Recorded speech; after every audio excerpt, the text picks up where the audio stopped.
Hello and welcome to this initial video. This will show you, hopefully I'll show you how to use these basic tools in the Windows 7 Paint program, because as many of you know, when you use the old Paint program from the XP operating system and even Vista, there's a lot of changes that have taken place in this newer Windows 7, and it has many new advantages that we're going to try to take advantage of, as you'll see if you go through all my T3 series videos on advanced perspective design. To start with, what we'll want to do is resize the canvas, because you'll notice it's got the nice rulers here on the sides, so we're going to actually take advantage of those. And the first thing I want you to notice is that as I move my cursor into the canvas, these red lines, you can see it goes to 100, both vertical and at the top you can see the horizontal red line move across as I move my cursor. So that's going to help you understand where you are both horizontally and vertically. Those are really awesome new features. Another thing is this Resize tool. What I'd like you to do is to click on Resize, and we're going to resize by pixels. We want these pixels to be even numbers that fit within our screen. Now, the screen size I'm using sort of defaults to about what it says 1258, and that's that 1200 up here. So what I'm going to do is just make it a nice even screen by selecting it and putting 1200. You'll have to adjust. You want to get the biggest size. Generally, you want to make it the biggest canvas you can on your screen without going over where you have to use scroll bars. For instance, if I went out to like 1500, you'll notice now all of a sudden I've got to use these scroll bars to get around, and you don't want to do that. You do not want to have to do that. So again, make sure whatever you pick, it's within this range that you have. So I could actually go to 1300. Why don't I do that? I'm going to go to 1300, and then vertically it looks like the way my screen's set up, I could go to about 650, which would be nice and even as well. So if I go to that size, you see, oh yeah, that looks nice. That'll be a nice size for me to work with. Actually, what happened here? It didn't come out right. Let me go back and resize. Go to pixels. It should be 1300. They're locked. We got to undo this maintain aspect ratio. So I want to set my own. So again, if it doesn't work, you got to make sure that's unchecked. So 650. And that should fill my screen pretty nicely. 1300 by 650, but I notice right here I don't see a lot of it. So what I'm going to do is I'm just going to go back to 1200 with that original 1200. So instead of 13, I should have kept it. I'll go 1250. That'll at least give me some blue space. As I move my arrow over here, you can see I have blue space here and all the way around. Alright, for this video we're going to be just doing a simple few things. First of all, I want you to notice the line tool. We're going to select this straight line tool, and those of you familiar with the old Paint program, you can still move it around any direction, and if you hold the shift key, it still constrains it to those 45-degree angles. So I'm holding the shift key and just moving it around. This is me not holding the shift key. Alright, but you'll notice something new is that as soon as I let go, these 2 points appear, and I can actually move this line anywhere I want it. So this makes for some nice refine work. You can actually refine the line without having to erase it or undo it. Alright, so let's go up here, and after we've selected our first line, let's go ahead and select maybe the second line thickness. I generally like to sketch with either the first or the second line thickness, but I'm going to use the second line thickness for. And starting at just at about, let's see, Control Z, just at about 300, just past 300. I'm going to hold that shift key and drag that across. Now you can see that I can actually move this.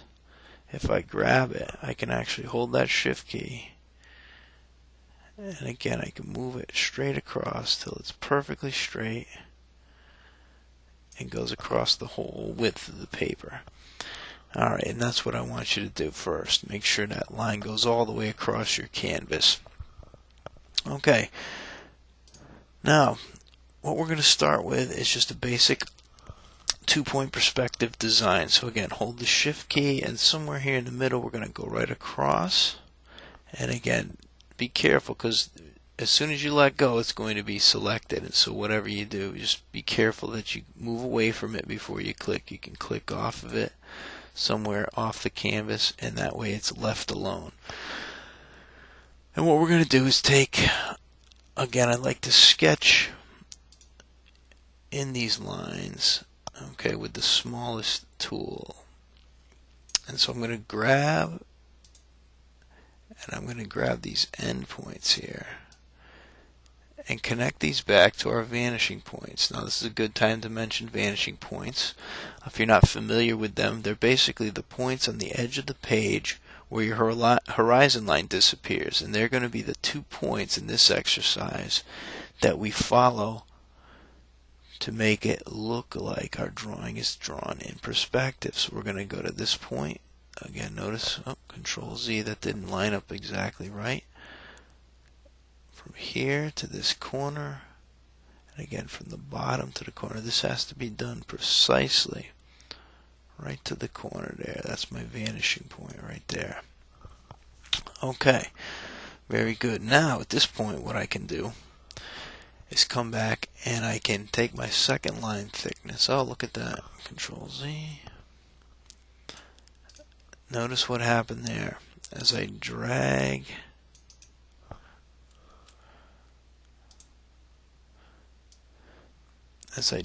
this line into place, you'll notice that, again, since I let go it was selected, I didn't click off of it, and I changed its line size by just toggling over the different line sizes. But we're going to keep it at 1.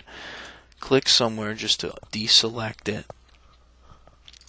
That does take a little getting used to. And then I'm going to click my second line thickness, and I'm just going to define the width of my box here by holding the shift key, dragging down. Remember to click off of it. Again, hold the shift key, drag down, click off. Now I'm going to redefine these. And again, I'm not holding the shift key at this point. I'm just connecting my endpoints. Now if you get something like this, you can always hit Control Z just to undo that, because you don't want that interfering with your drawing.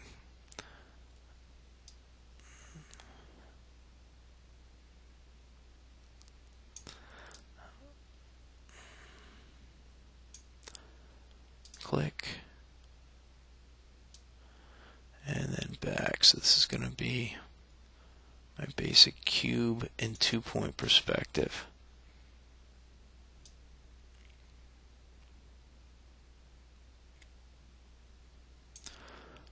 Again, there's all kinds of things you can do that. Typically with my students, I'll take them in and have them make this into a house or something.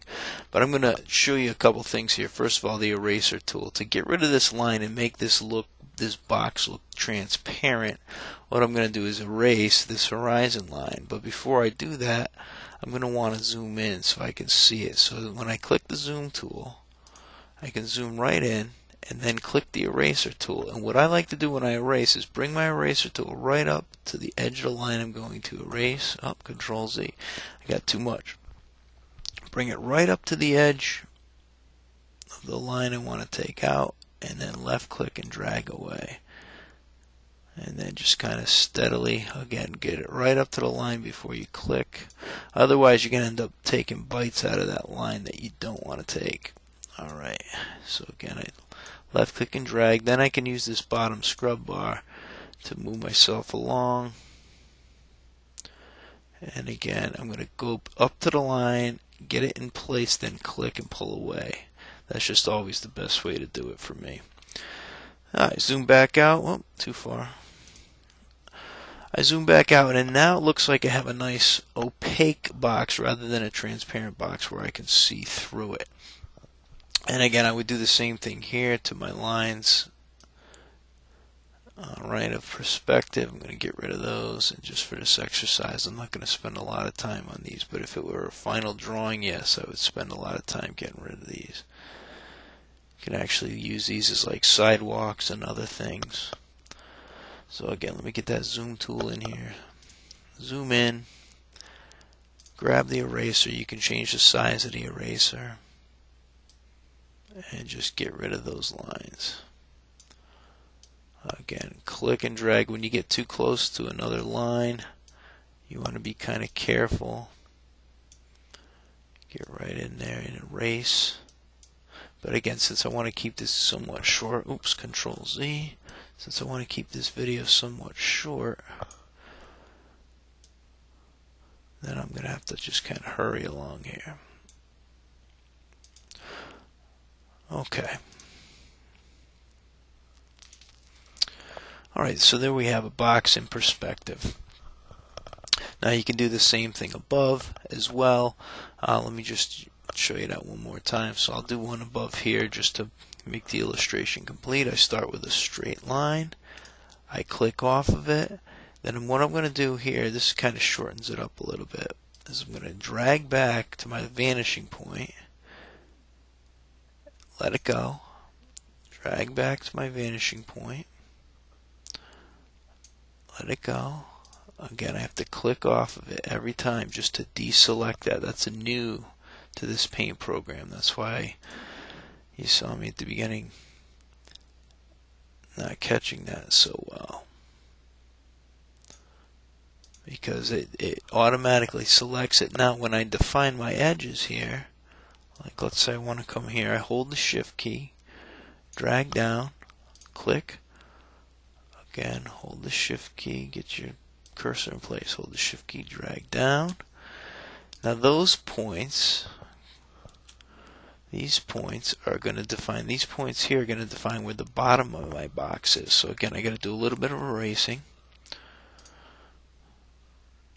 Come in, grab my eraser tool, click, drag away. And again, I just want to kind of zip through this, so I'm not going to spend too much time on it. I want to get real close. Grab it, drag away. Another thing you can do to get rid of things is to click on this selection tool and get a rectangular selection tool and select this area, and then just hit click on delete, and sometimes that works a little better. And it might be a little bit faster, it depends. So again, I grab that selection tool, click delete, grab my eraser tool, get rid of some more of this line here. Steady does it, steady does it. Okay, you don't have to get rid of the whole thing just because this shouldn't take so long. Let's go back to the line tool. And what we're going to do here is we're going to connect this corner back to our left vanishing point.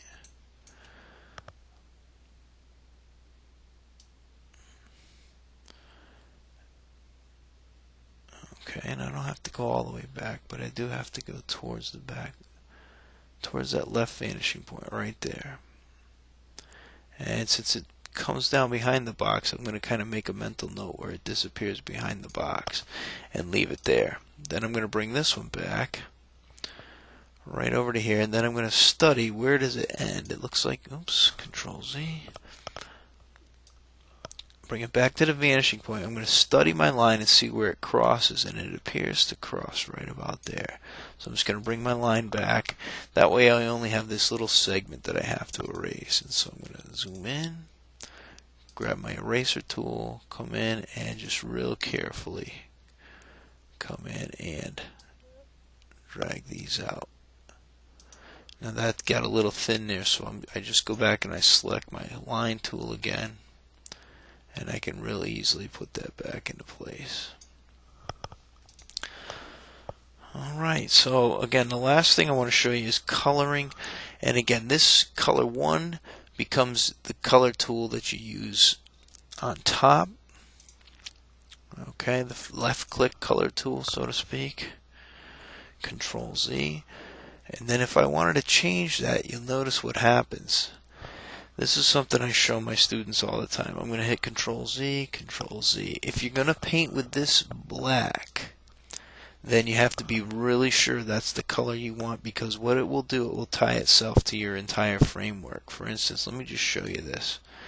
If I zoom in and I paint with just the standard black, the same black as I used on the line tool, watch what happens. The computer doesn't recognize that I just want to color this shape. It colors everything connected with this same value.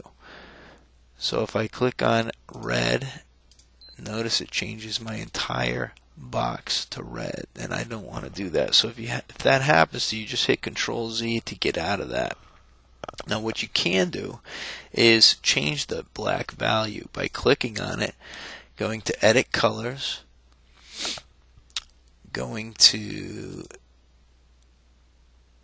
right here where it says RGB 000. If you just change that to 222 or 333, it'll still look black.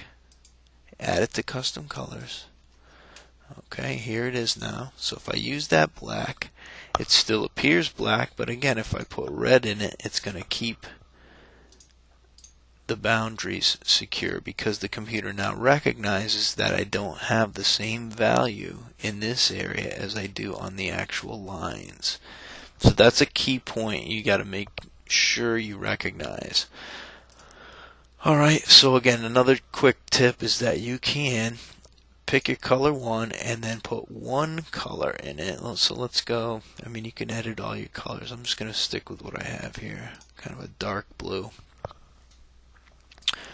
Okay, you can put your first color there, and for your second color, if you click on, let's say, a lighter value, something like a light value, and you right click, again, this becomes your left click color, this becomes your right click color. And what I want to do here is pay attention to the light source.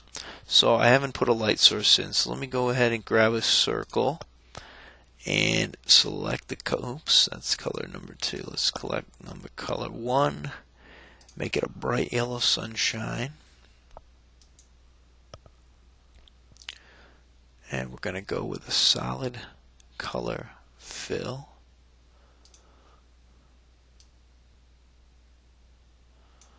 And again, your fills can be crayon, marker, oil, natural pencil, watercolor. These are some fun things.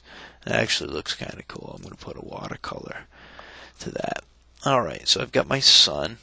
Now I sort of need a nice sky color. So let me go and edit this color to pick a little bit. I'm going to bring this right up here and make it nice and light. And that'll give me a nice, add that to custom colors. Click OK. So there it is. Grab my paint bucket tool and put that right here in the backdrop. For my grass, maybe I use another color and something like this. And then let's see. On the bottom of this, since this is light, this is medium or dark, this is going to be a different value as well. So maybe I choose this color here. So I've got this light, medium, and dark value away from the sunlight. So again, I would just take this color. Now if I want to select the color that I've already used and I forget which one it was up here, I can always go to the color selection tool. If I click on the color selection tool and click on the color that I want, it becomes color number 1. That way I can use it consistently. And let's say I forget what color this was. I can go to my color selection tool, click on it, and there it is. It automatically applies it to color number 1. So again, I've hopefully covered quite a bit here. The last thing I want to cover with you is saving. So you can click on save, but we probably want to go right here and save as, and then you'll have to trace your directory. And your teacher will tell you how to get to your directory where they want you to save it, or they may want you just to save it on your desktop. I'm gonna save it in my pictures, and I'll call it Intro to 2-point paint. Alright, I hope you've enjoyed this and got something out of it, and hopefully you'll do well in the rest of the videos. Alright, take care.